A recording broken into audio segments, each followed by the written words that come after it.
Hello, welcome to Walk Like a Hebrew, the podcast for followers of Yeshua HaMashiach, commonly known as Jesus the Messiah, who have discovered the truth of the whole Bible and who have learned that most of what we thought we knew was nothing but inherited lies. Based on Jeremiah 16:19 and Ezekiel 22:26, I encourage you to look these up. On this podcast, I sit down with individual believers and talk about how and why they came to this particular walk. Walk Like a Hebrew is entirely listener-supported. Please consider donating by visiting sheholdsforth.com/donate or by subscribing to podhero.com, where $5.99 a month can help support all of your favorite podcasters. Walk Like a Hebrew is now part of the FaithCast community. Visit faithcasts.com to discover great Christian podcasts like this one to help you keep the faith. I'm your host, Jody Odell, and my guest today is Wendy Spencer of Eagle River, Alaska. I met Wendy earlier this month at the Sukkot celebration in Orosi, California, and our interview takes place in the middle of a huge camp with a lot of activity going on. One of the interesting things about Wendy's story is how her whole family, including mom, sister, and herself and their spouses and children, all had their eyes opened at the same time, and they're all walking in Torah Observance now. This is so rare in our walk, I just had to hear about it. We also talked about growing up with a Jewish mother, Wendy's prophetic dreams, and what happened when she asked Yahweh to show her the truth. Welcome to Walk Like a Hebrew. I'm here with Wendy Spencer, and we are celebrating Sukkot in beautiful Orosi, California at Safe Haven Sustainable Farms. And this is, what day is it? How long have we been here? I've been here 7 days. No, 7 days today. Wow. 7 days. We've been here a while. A whole week. I'm not even sure what day it is. It's the 8th or the 9th of October. Anyway, it's been a wonderful Sukkot. Wonderful to be here. A little smoky. Yes. But I think so far that's been the only drawback. Absolutely the only one. Yeah. Well, maybe a few of the really hot days without air conditioning. Yeah, the heat's kind of bad. Yeah, but it's wonderful to be here. Yeah. With everyone. It's a great thing to be among like-minded people. Yes. And you know that everything is safe. The food is safe. Yes. The people are safe. Yes. The teaching is safe. Yes. You know, you don't have to worry about a lot of things that we worry about in the world. Yes. Yeah. Anyway, so Wendy, can you tell us about yourself? Oh, my name is Wendy Spencer. I have been married for 35 years. I have 5 children, 1 adopted and 4 biological.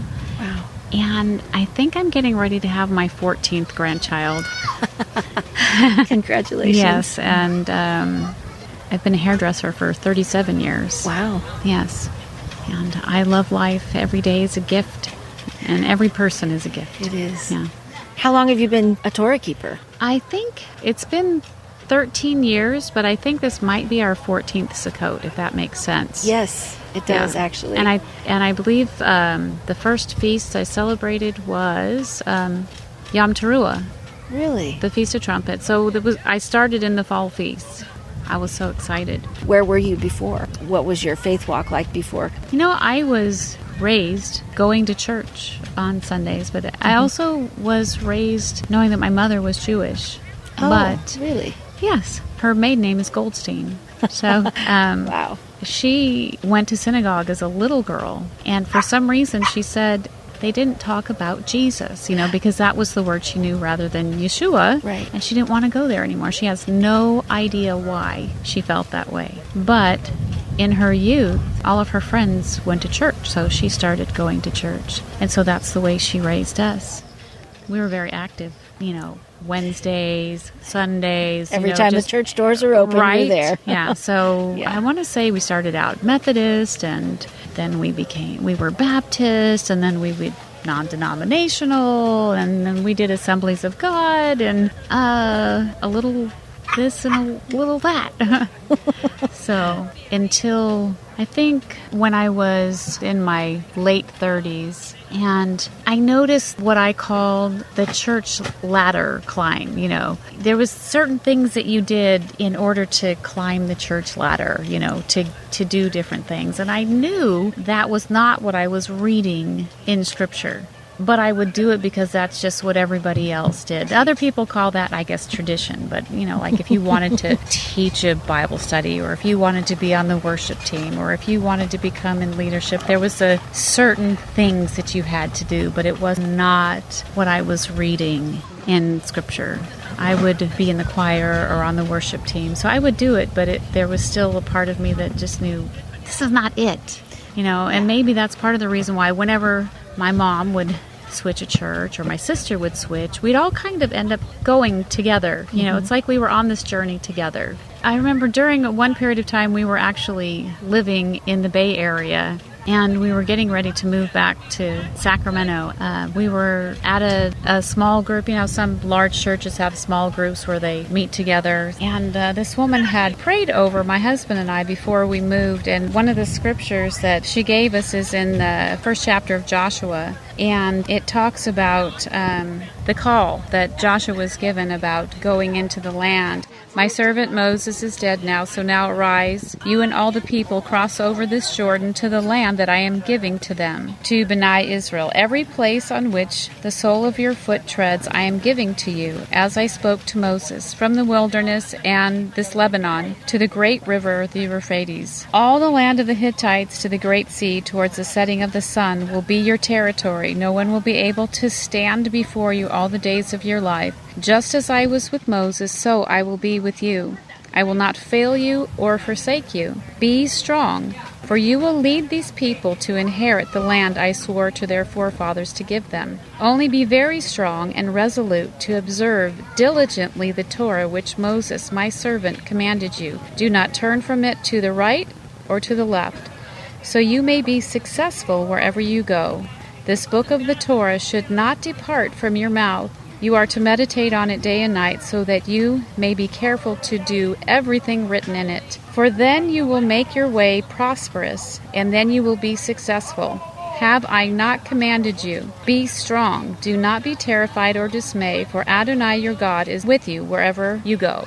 And of course, that's not the regular version, but because it talks about keeping the law and to be diligent to keep it. And I felt at that moment that he was sending us somewhere where we were going to be helping people to inherit the land. To inherit that blessing. And I remember thinking to myself, well, which laws was he talking about? Yes. Which laws? I mean, that says, exact I want to do that. I want to be diligent, but I've been told that they've been done away with. So, okay, Abba, I want to do that, but I could never let go of those words, to be diligent to keep all of them. But that's not what I had been taught my whole life. But this was always as a running in the back of my head as we, moved back to Sacramento, and then again started going to the fellowship where my mom and my sister were, and we moved several different places, and then we left a large congregation to go help some friends start up a new church, and we were there, and it was just like, what are we doing? This is just not it. And I don't remember exactly what happened with my sister, because my whole family came into the Hebrew roots at the same time, but we didn't see each other all the time. If we weren't at the same fellowship, that's where we saw each other. It's not like we talked on the phone every day. We're not that kind of close. Right. But when it comes to the things that we believe, we've always walked in the same way, and I can't explain why exactly. Wow. Some sisters are, they shop together, they have things in common beside the fact that they're married and have children, and they're like best friends. Like, I love my sister, but we're not best friends, right? But that's always what we have had in common. And so you're saying that your family and her family came into it independently of each other, but at the same time. Well, not completely independently, but my family, we all stopped going to the traditional church. We didn't stop praying. We didn't stop believing or having faith, but I just could not climb the church ladder anymore. I couldn't do what I was seeing, and I couldn't even put my finger on it exactly. I hadn't come to the place where I realized I was inherited lies, but I knew something wasn't right.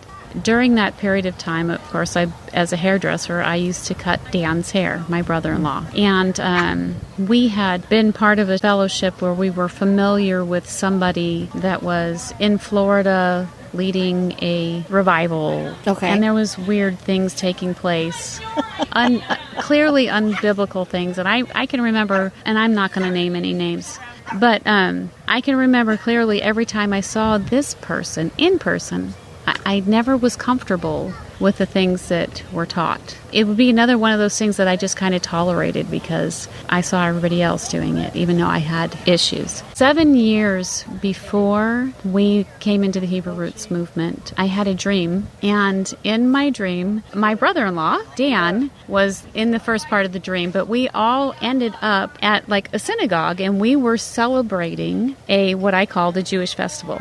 We were going through the motions of tradition, is what I said. I have found in my life things have always happened in 7-year increments, Yeah. during the period of time where we weren't going to a regular church. I remember having another dream, and I was in the middle of a disaster, and I sat up, and this does not happen very often to me, but I heard Abba speak to me, and he said, surely a disaster is coming, and your family will be safe, but you are not prepared.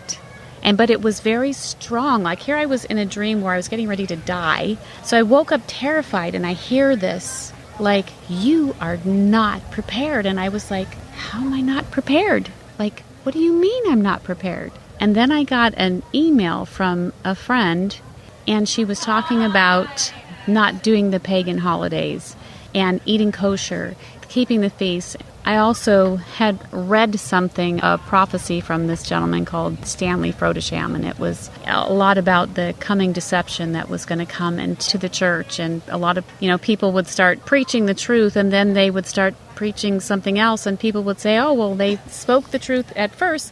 This must also be true. And oh my gosh, you can't see it, but I got goosebumps just all over because that's incredible. Yeah, and so I thought, okay, here's this so-called revival going on in Florida, and here's this email from my friend, and then this dream I had. I wasn't prepared, and so I decided to fast and pray, and the simplicity of my prayer was, Abba, I don't want to say something is not you when it is. Because when I initially got that email talking about not eating pork or eating kosher and keeping the feasts and the holidays and not keeping pagan feasts, I thought for this particular person, because of different issues I had had with her, she's finally gone off the deep end.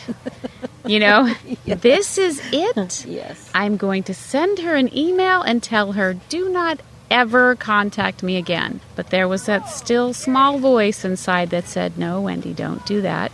You know better. You've tried to do that with that person before, and she's in your life for a purpose. So I didn't go with my initial knee-jerk reaction, and I decided to say, okay, I don't want to say that what she's saying is not Abba, if it is. But this revival in Florida where all these people are flocking to, I don't want to say it is Abba when it is not. I want to know the truth.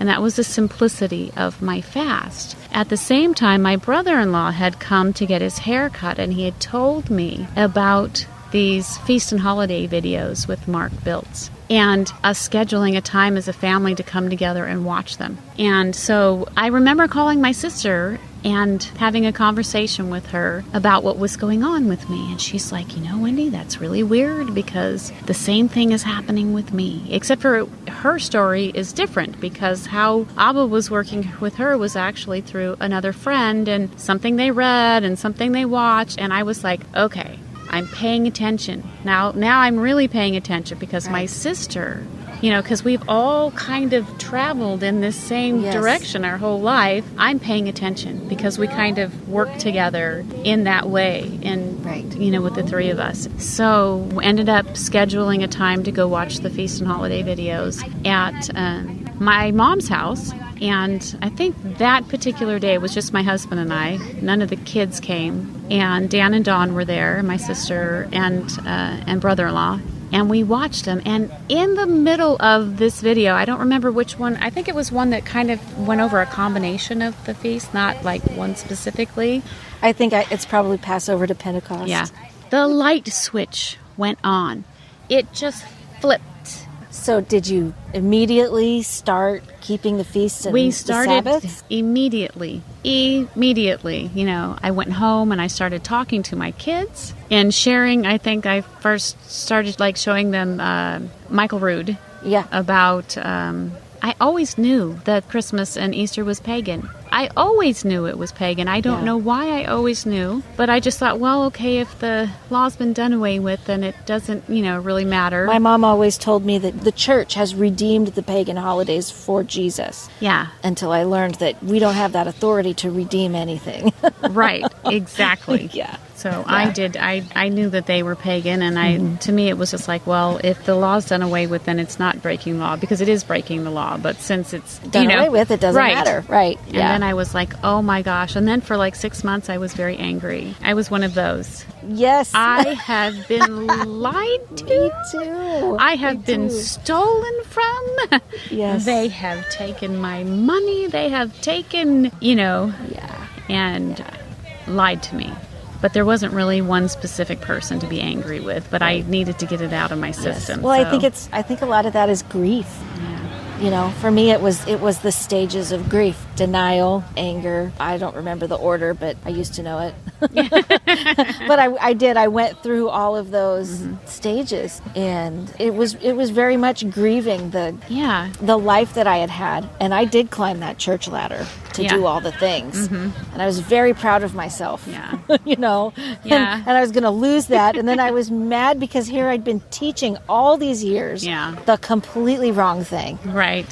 It was more like I could have been doing this my whole life. That was how I felt. So did your kids all come along? My kids all came along. I think my oldest daughter did one more Christmas with a little tiny tree because, you know, she had just been married not very long. And then there was some other normal kind of young adult college behavior. There's never been a loss of faith or belief in God. You know, there are just way too many supernatural things that have happened in their life for them to deny, you know, that He's real. That's good. And that He loves them. And same with mine. Yeah. Isn't that a comfort? Yes. I hear so many stories that are the opposite. Yeah. What about your mom? Well, she was there when we scheduled the thing to watch the videos, and I think that that's all she needed to see. You know, it kind of completed it for her because, like I said, she had gone to the synagogue when she was little. And they didn't talk about Jesus. Right, and so it was like, you know, I think being someplace where they were talking about Jesus, you know, growing up and learning about His grace and having experienced so much forgiveness in her life, and then seeing the connection for her was, wow, this is it, you know, and so we actually started doing the studies at her house, and there was more people during that time that were also coming into it. Now, the person that I originally received the email from is not walking in Torah. Really? But the email was used to minister, to speak to me. Yes. So anyway, resources. Are there any, do you have favorite, like, things that you like to read or listen to, or tools, or? Well, I recently started reading the Cepher. Cepher. Yeah. So I that also I have a translation of the Dead Sea Scrolls from the Hebrew into English. So I don't know, there's a lot of references or resources. Listening to teachings on the internet from whether it's, you know, Brad Scott or Bill Cloud or various other people. So many. Well, I think that's everything. Okay. Do you have anything else you want to share that's, you know? Maybe for people that are just coming into this walk, there's so much to learn. It's still full of a lot of human beings. Yes. And just, you know, like how to say the name. Right. Or exactly which calendar to keep for the feast. Right. You know, you come into these different studies where some people will start arguing with each other, and it will cause sometimes difficulties. But truth be told, there's probably not another single person that agrees. My own husband and I don't agree on everything. And it's okay. It is okay to keep a different calendar. It's okay to say His name the way you believe that it's to be pronounced. Yes. Now, honestly, I want to say Yeshua. I want to say the proper name. But what if I don't have it exactly right? You know, it's okay. It is. You know, so don't get caught up on, the differences that, we have, because it can turn people off, or as they say, or to become Torah terrorists, Yes. Just, to remember that all of us are in a different place and we're all learning. Right. And don't judge a book by its cover. Agree to disagree. That is wonderful advice. Thank you so much, Wendy, for sitting down with me. I really appreciate it. Thank you for listening to Walk Like a Hebrew. You can find links to the resources mentioned in this episode in the show notes on your podcast app or by visiting sheholdsforth.com. Please like our Facebook page at Walk Like a Hebrew and follow us on Instagram. And don't forget to share the podcast with family and friends. Subscribe to Walk Like a Hebrew on your favorite podcast app and leave us a good review. The reason for positive reviews is so the app's algorithm will show Walk Like a Hebrew to more prospective listeners. This way, more people can have the chance to hear these wonderful testimonies. As always, many, many thanks to Jack Lane. If you'd like a free CD of Jack's music, send an email to jacklane@earthlink.net. May Yehovah bless you. We'll catch you next time.